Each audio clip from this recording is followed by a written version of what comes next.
Welcome back, folks. My name is LastKnownMeal, and today I want to talk a little bit about this whole CDPR slash Jason Schreier situation, because today I logged in because I wanted to do a lore video on Cyberpunk, but I was hit with so many messages and comments and links regarding this that I wanted to make a video about this, because at the same time I am someone who can talk about this. I am a producer by trade. Besides YouTube, I worked in theater productions, TV productions, film productions, various events, from planning, management to other jobs on those events, where I had to work overtime, where I had to work long hours, where I had to pull off both Saturdays and Sundays for work because we had to meet a certain deadline, a certain schedule.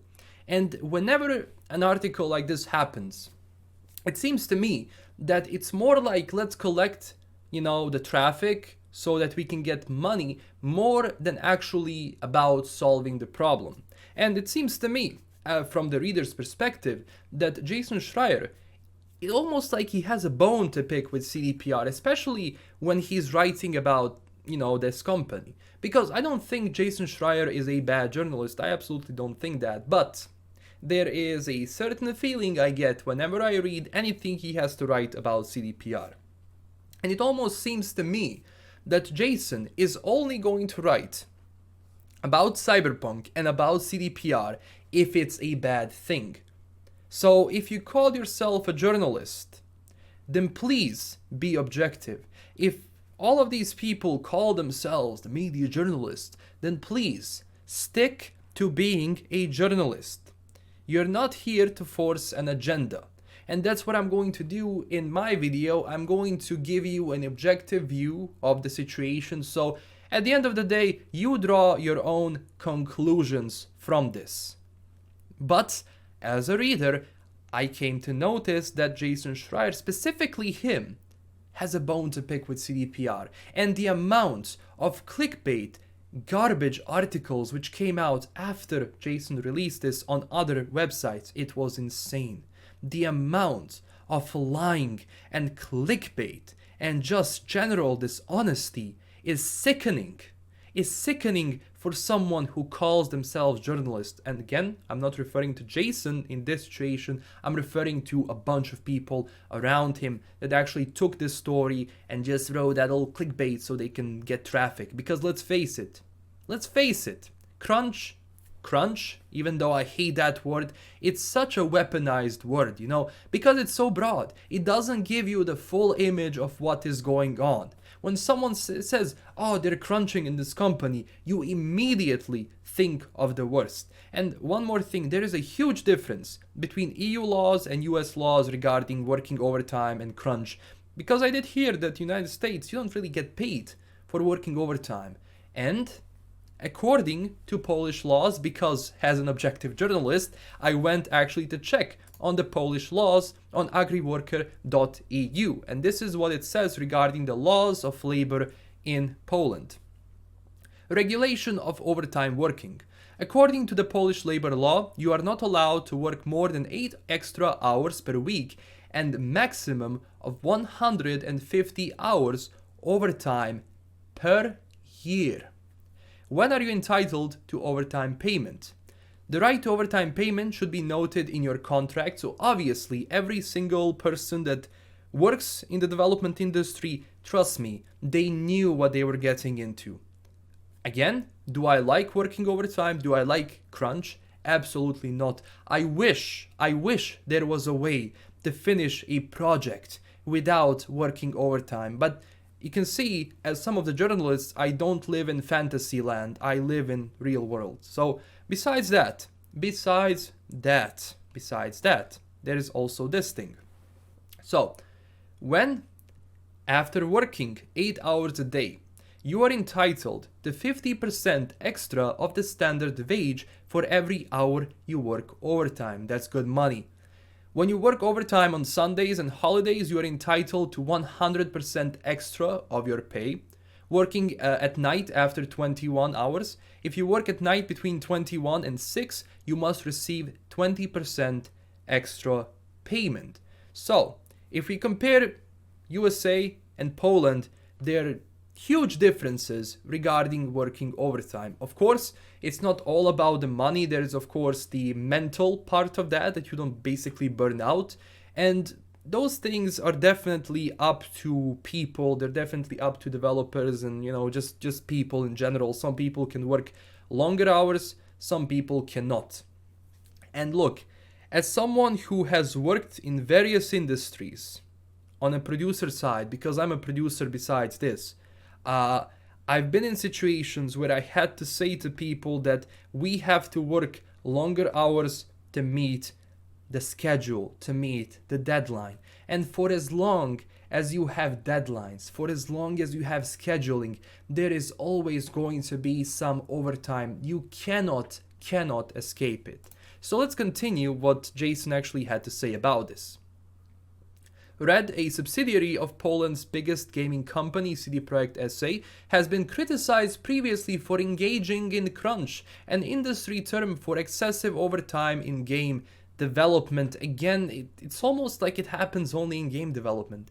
The practice often lasts for weeks and can stretch out for months or even years. Again, this is a general term referring to the crunch, and whenever you put it close to CDPR, it almost sounds like they're doing it. CD Projekt Red co-chief executive officer Marcin Iwinski last year told gaming website Kotaku that the company would be avoiding mandatory crunch and was committed to allowing employees to work without overtime, failing to say that a couple of months ago we had the news that there has to be some overtime.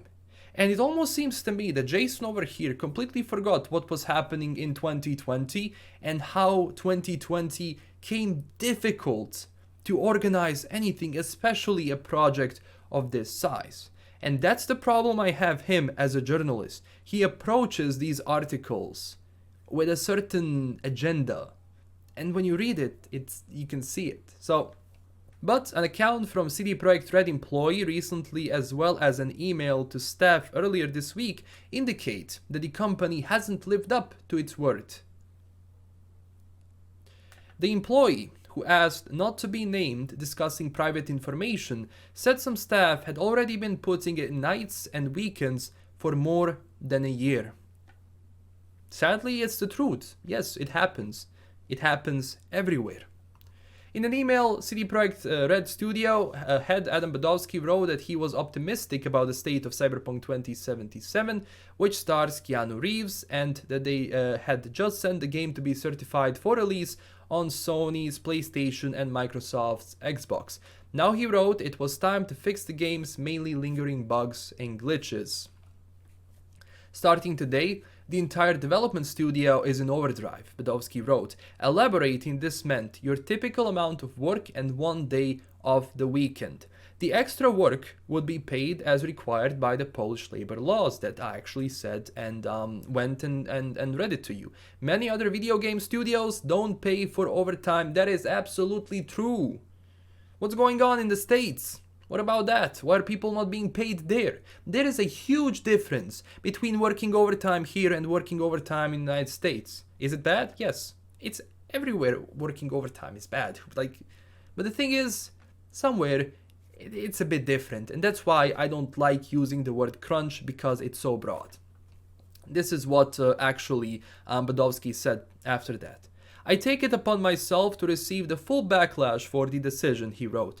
I know this is in direct opposition to what we've said about the crunch. It's also in direct opposition to what I personally grew to believe a while back, that crunch should never be the answer, but we've extended all other possible means of navigating the situation. Sometimes a delay is not an option. Sometimes you cannot simply delay the game. There are various other factors that go into it, business, regard, that just cannot make it possible. Would I actually like for this game to be delayed if it means that some people are not going to work overtime? Absolutely yes. I can wait. Honestly, it's not a problem. But I want to say to people, if you're one of the people that cannot wait if the game is delayed and you're saying you're going to cancel your pre-order because the game is delayed, then don't be the same person going on Twitter saying that it's bad that some people are working overtime. Pick one. delay or overtime. But the thing is, no matter how many delays you put, there is always going to be overtime. It's just how it is in the industry in general.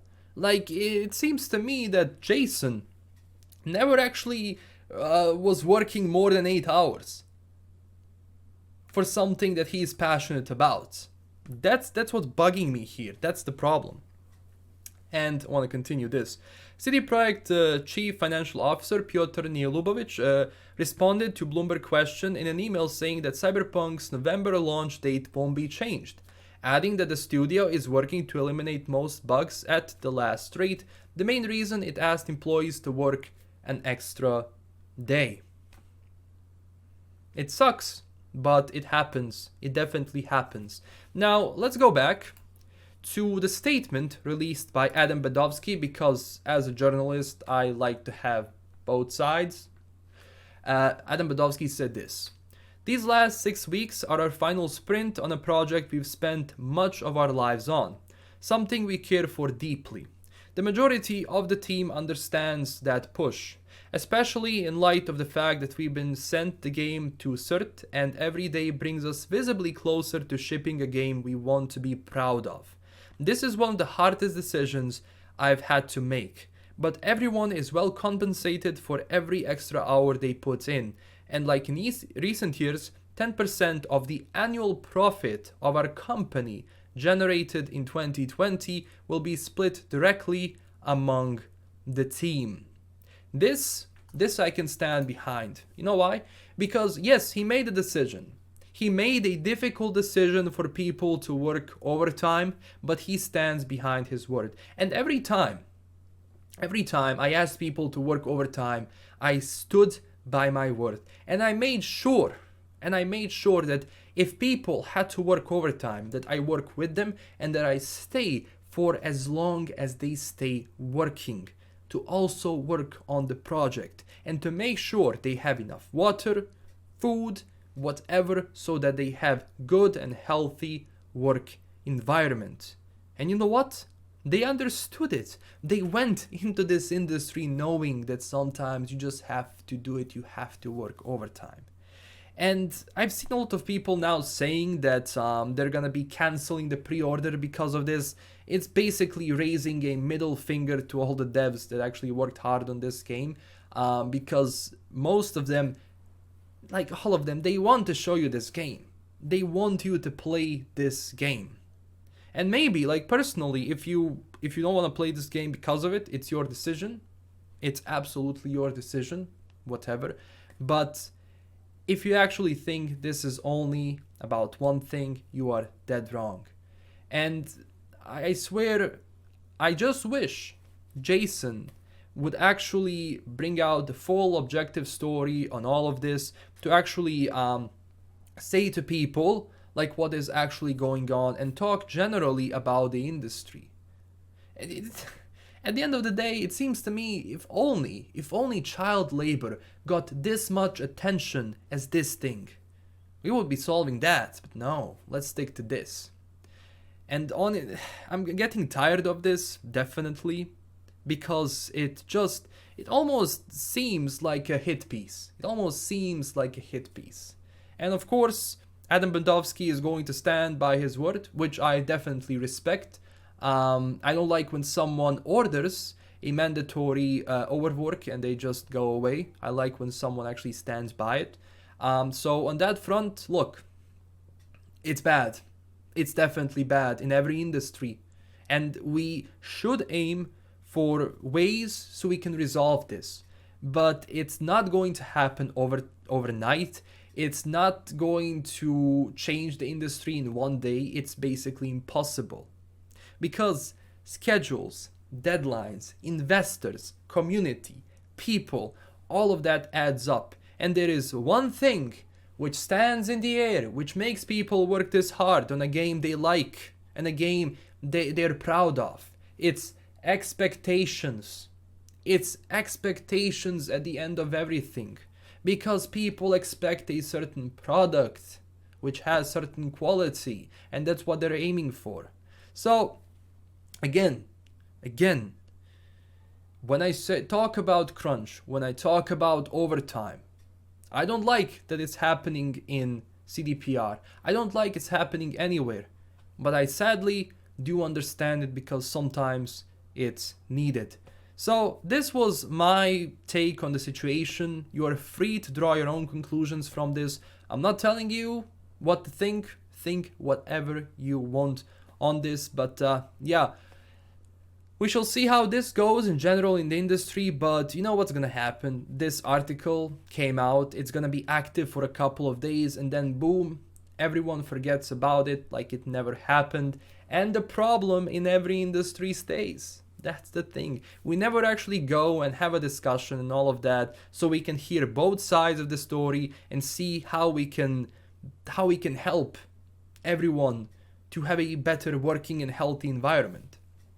And I know it's not easy. It's never easy, especially now with 2020 being 2020, people being locked in their houses. It's not easy.